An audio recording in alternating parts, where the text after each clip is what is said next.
এই পুলিশের ভূমিকা দেখে মনে হইতেছে যে পুলিশ মনে হইতেছে যে একটা অপমৃত্যু রেকর্ড করার জন্য বসে আছে। দেখেন, আমি একজন মেম্বার অফ পার্লামেন্ট। পুলিশ যখন আমার এলাকার ওসি সাহেব যখন জানলেন কোন একটা মারফতে যে আমার একটা লাইফ রিস্ক আছে, তখনই কিন্তু উচিত ছিল যে উনি এসপি সাহেবের সাথে আলাপ করবেন, ডিআইজি সাহেবের সাথে আলাপ করবেন।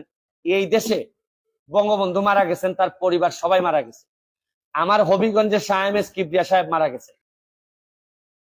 পুলিশ মারফত কখনো শুনলাম যে ওনারা নাকি ট্রেকিং করে, কখনো বলছেন যে এই পাহাড়তলি চট্টগ্রামের, তারপরে কখনো বলতেছেন তার বাড়ি এই বড়লেখা বা সিলেটের কোন জায়গায় যেন।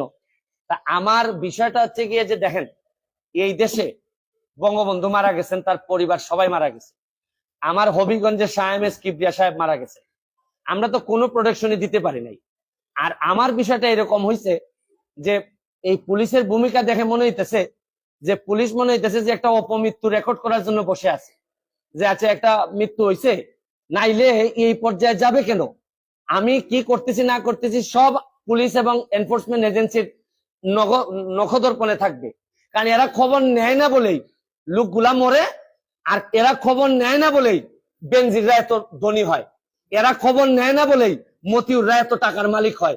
কারণ এরা তো থাকে কারে কোন জায়গায় বদলি করবে, কারে কোন জায়গায় জায়গা মতো নিজের লোক সেট করলে অনেক টাকার বাণিজ্য হবে, এইসব অভিযোগ এদের বিরুদ্ধে। যার কারণে আমার কষ্টটা এখানে, আমার এই মরতে কষ্ট নাই। আমার দুইটা কষ্ট, একটা হচ্ছে মরে গেলে আমার এলাকার মানুষের কি হবে, এইটা আমাকে কষ্ট দেয়। আর একটা হচ্ছে গিয়ে যে এই দেশটা এমন ভাবে মরার জন্য ক্ষেত্র তৈরি করা হয়েছে যে আপনি দেখেন, আজকে আমার সকালবেলা আমার মেয়ে আমাকে বলে কি জানেন, কোন দেশে আছি। আমার মেয়ে আমারে বলে তোমাকে নাকি থ্রেট দিছে কে, সে আমেরিকাতে থাকে, বাচ্চা মাত্র বয়স 11। আমি বলছি হ্যাঁ, আমি তো গুড ওয়ার্ক করি, এই জন্য ব্যাড পিপুলরা আমারে হুমকি দিছে। সে আমারে বলে there must be a line between good work and stupidity. মানে আমার মেয়ে মনে করে আমি যে গুড ওয়ার্ক করি, আমি যে অন্যায়ের বিরুদ্ধে প্রতিবাদ করি, এগুলা থেকে স্টুপিডিটি। কারণ আমি আর কি জবাব দিব তারে, কারণ সে তো তার মাথার মধ্যে এগুলাই আছে যে বাংলাদেশে যারা ভালো কাজ করে, অন্যায়ের প্রতিবাদ করে, এরা স্টুপিড। কিন্তু আমার মেয়ে অল্প বয়সী মেয়ে, আমি তো বুঝাইতে পারি না যে আমার জন্ম এই দেশে, এই দেশের মানুষের কল্যাণে আমি কাজ করতে চাই। কারণ আমার রক্তের মধ্যে এটা আছে, আমি করবো কি এটা।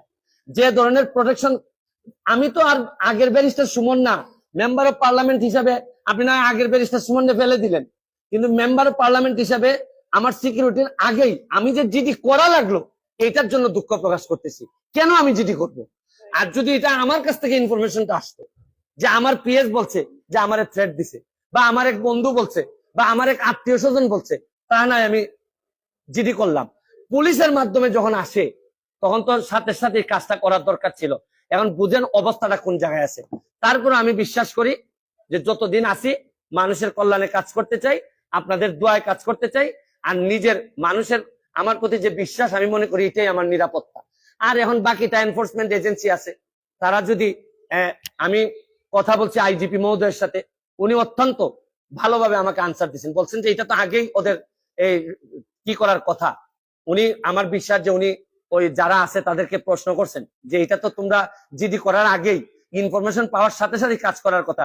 একমাত্র আইজিপি সাহেব, বর্তমান আইজিপি সাহেব, উনি আমার অ্যাঙ্গেলে উনি কথা বলছেন।